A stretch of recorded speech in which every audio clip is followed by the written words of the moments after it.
우린 요한복음을 이제 읽어가고 있습니다. 이 요한복음은 요한복음 20장 31절 말씀처럼 예수가 그리스도 되심을 믿게 하고 또 그 이름을 힘입어 생명을 얻게 하는 것이 저작 목적이라고 요한 사도는 분명하게 우리에게 말씀하고 있습니다. 그래서 요한복음 1장에는 세례 요한이라는 사람을 통해서 그도 예수를 누구인지 알지 못했지만 그가 예수를 알게 되고 믿게 되고 그분을 증언하는 그 내용으로 기록되어서 요한복음 21장 마지막 장에는 의심하고 예수를 배신했던 시몬 베드로가 다시 예수를 믿게 되고 믿는 자에게 주어지는 사명을 향해 나아가는 그런 내용으로 요한복음이 기록되게 됩니다. 특별히 어제도 우리가 읽으면서 이 사도 요한의 증언이 이제 기록되는 것을 보게 됩니다. 사람들이 그에게 누구냐고 질문하고 어찌하여 세례를 베푸냐는 이 질문 앞에 그의 증언이 드러나는 것이 어제 우리가 읽었던 요한에 대한 이야기입니다. 오늘 우리는 요한의 두 번째 증언에 대한 이야기를 읽게 되는데 오늘 성경 말씀에 보면 요한이 32절 말씀 또 증언하여 이르되 라고 기록합니다. 다시 말해 이 땅에 오신 메시아에 대해서 처음 이 요한이라는 사람이 그 메시아를 증언하는 그 내용이 기록됩니다. 그리고 이제 요한복음 21장에 가면 사람들의 증언을 통해서 이제 끝이 나고 난 이후에 요한복음 21장 마지막 절 바로 한 절 앞에 보면 요한의 증언이 참되니라 라는 말씀으로 요한복음이 끝이 나게 됩니다. 다시 말해 이 요한복음은 예수를 믿지 않는 자들에게 증언을 통해서 사람들로 하여금 예수를 믿게 하는 바로 그런 책이라는 것을 우리가 보게 됩니다. 그렇다면 금년 한 해 우리도 주님의 증인으로서 또 증언하는 자로서 이 땅 속에 세워져야 됨을 우리에게 말씀하는 겁니다.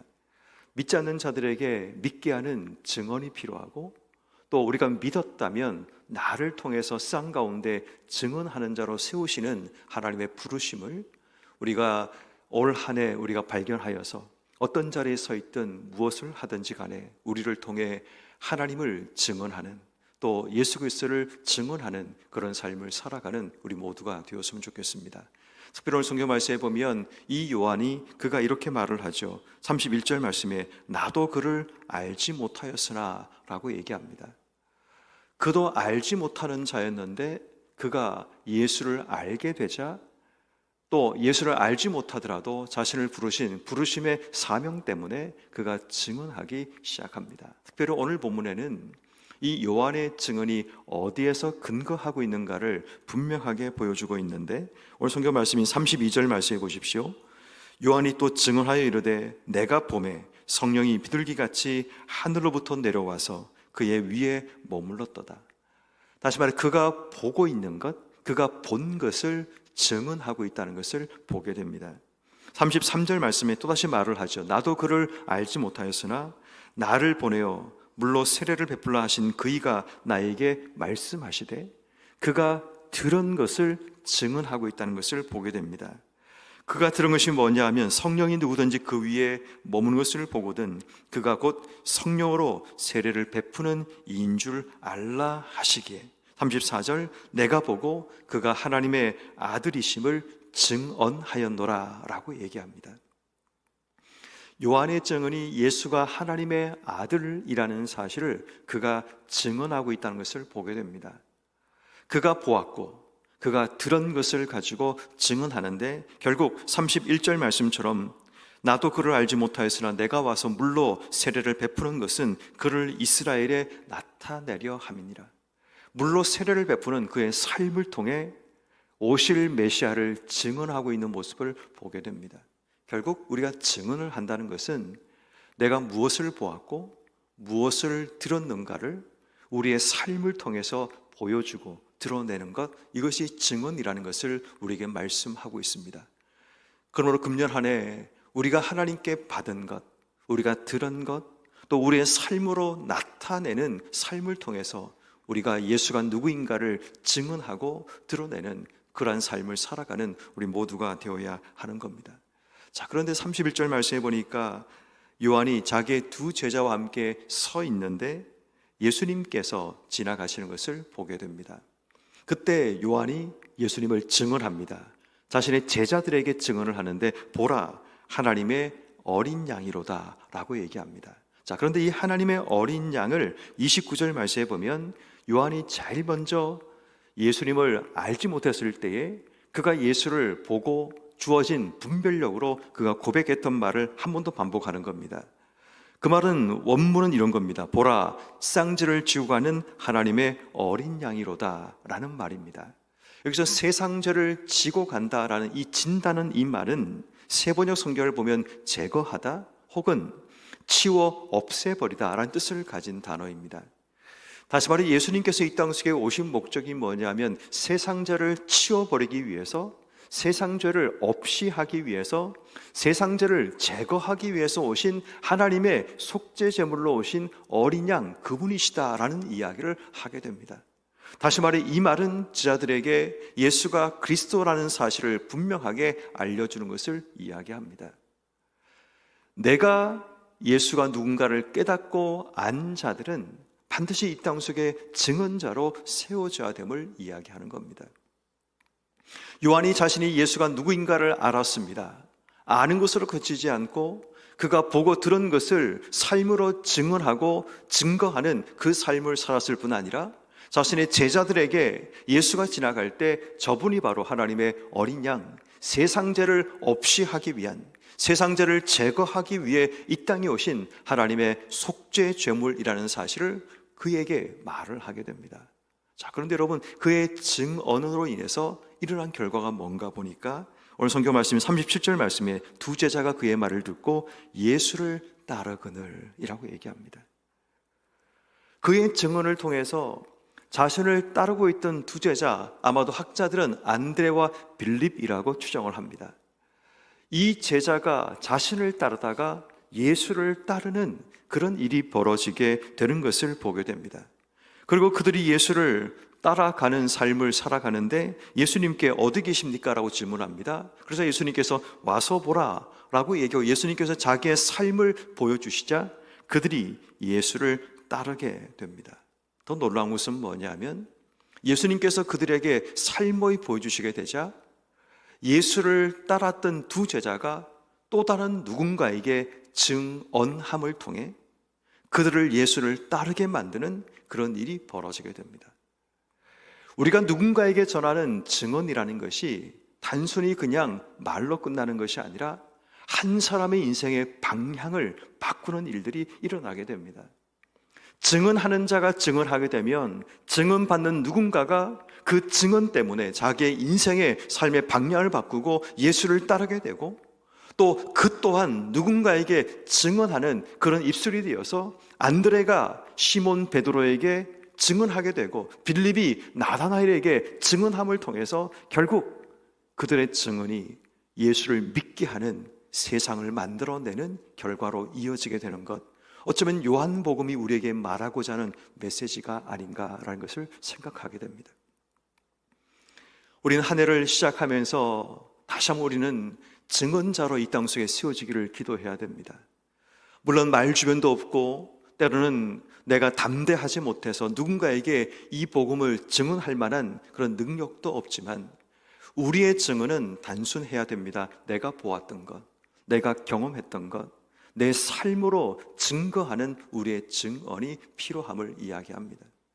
내가 보았고 내가 경험했기 때문에 내가 하나님 주시는 분별력으로 예수가 누구인가를 깨닫고 알았기 때문에 우리의 삶은 주저하지 말고 내가 할 수 있는 방법대로 꼭 내가 예수를 믿어야 됩니다 이런 얘기를 하지 않더라도 내 삶을 통해 증거하고 보여주는 그 삶이 우리에게 필요한 겁니다.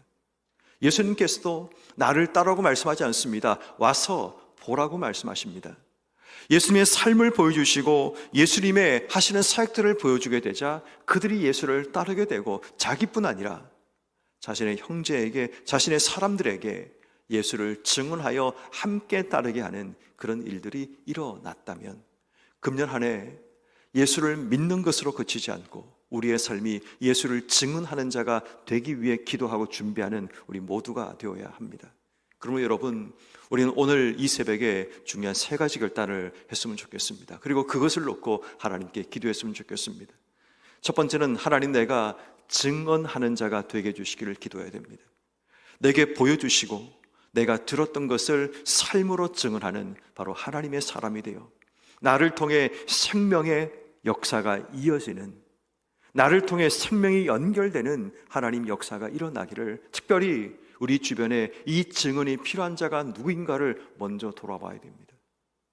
안드레가 제일 먼저 자신의 형제였던 베드로를 찾아간 것처럼 혹시 우리의 가족 가운데, 우리 형제 가운데 아직 이 예수를 알지 못한 채 인생의 삶을 살아가고 있는 자가 있다면 내가 보고 들었던 그 삶을 통해 증거하고 증언하는 우리의 삶이 되기를 기도해야 합니다. 두 번째, 이 증언하는 자의 삶은 분별력이 필요하고 내려놓음이 필요합니다. 예수님이 지나가실 때 전에 알지 못했지만 내 삶에 증언하는 자로 세워지기 위해 하나님이 내게 분별력을 주셔서, 비록 지나가시는 예수였지만 세상자를 지고 가는 하나님의 어린 양이라는 사실을 내가 분별할 수 있는, 내가 깨달을 수 있는 그런 하나님의 은혜 주시기를 기도해야 됩니다. 더 중요한 것은 증언하는 자는 나를 따르는 누군가가 필요한 것이 아니라 나의 증언을 통해서 예수를 따르는 자로 만들어내는 것이 필요합니다. 그러기 위해서는 내려놓음의 결단이 필요합니다. 어제까지만 해도 나를 따르는 누군가가 내 증언 때문에 내가 아닌 예수를 따르게 할 수 있는 내려놓음의 결단이 필요한 겁니다. 나를 따르면 나 이상 되지 못하지만 예수를 따르게 되면 그의 인생의 변화가 일어나게 되는 겁니다. 우리도 교회 생활을 하다 보면 나를 따르는 누군가를 만들려고 하는 욕심 가운데 서게 됩니다. 내 편을 세우고 또 내 뒤에 줄을 세우고 또 나를 믿고 따라오면 이런 길을 보장해 주겠다는 세상적인 얘기를 하지만 절대로 우리는 교회 안에서 내 줄을 세우거나 나를 따른 자를 세우면 안 됩니다. 어떤 자리에 있든 간에 우리 모두의 목적은 예수를 따른 자로 세우는 것이 우리의 삶의 목적이어야 됩니다. 그것이 목사이든 그것이 중직이든 상관없습니다. 우리의 목적은 내 뒤에 줄을 세우고 나를 따른 자를 만드는 것이 아니라 그것이 누구이든 간에 예수를 따르는 제자로 만들어내는 일에 우리는 헌신하고 수고해야 됩니다. 그러기 위해서는 내려놓아야 됩니다. 내 뒤에 따르게 만들려고 하는 그 욕망들을, 내가 드러나려고 하는 욕망들을 철저하게 내려놓아야지만 나를 따르는 누군가를 예수를 따르게 만들도록 그들에게 증언하는 자가 될 수 있다는 겁니다. 그러므로 금년 한 해 나를 따르는 사람을 만들려고 하지 말고 내 주변의 모든 사람을 예수를 따르게 만들어 그들의 인생의 방향이 바뀌고 그들의 삶이 바뀔 수 있는 하나님의 은혜를 증거하는 증언자로 세워지는 우리가 되기를 기도하는 것, 이것이 두 번째 우리의 기도 제목입니다. 세 번째는 나의 증언을 통해 누군가의 인생의 방향이 바뀌고 나의 증언을 통해 누군가가 예수를 만나게 되는 그런 은혜를 위해서 기도해야 됩니다. 그것이 초신자이든 아니면 내 주변에 신앙을 잃고 낙심하는 자이든 그것이 우리의 가족 가운데 누구인 간에 내가 증거하는 그 증거를 통해 한 사람의 인생의 방향이 바뀌고 예수를 만나게 되는 놀라운 기적과 은혜가 일어나기 위해서 우린 금년 한 해 증언자로 세워지는, 하나님의 증인으로 이 땅속에 세워지는 하나님의 사람이 되기를 기도하고, 그래서 나를 통해서 한 영혼이 주님께로 돌아오는 이 놀라운 하나님의 은혜가 우리의 삶 속에 일어나게 해주시기를 기도하며 걸어가는 이 한 해가 되었으면 좋겠습니다. 그래서 돌아보면 나의 증언을 통해 수많은 자들이 주님께로 돌아서고 주님을 따르는 그 놀라운 광경을 보는 것이 금년 한 해 우리의 목표가 되고, 또 우리가 가장 큰 상급으로 기억되는 금년 한 해가 되어서 나의 증언이 수많은 사람들의 삶의 방향을 바꾸고 예수를 따르게 되는 복된 삶이 되는 여러분 한 분 한 분 되기를 주님의 이름으로 축원합니다.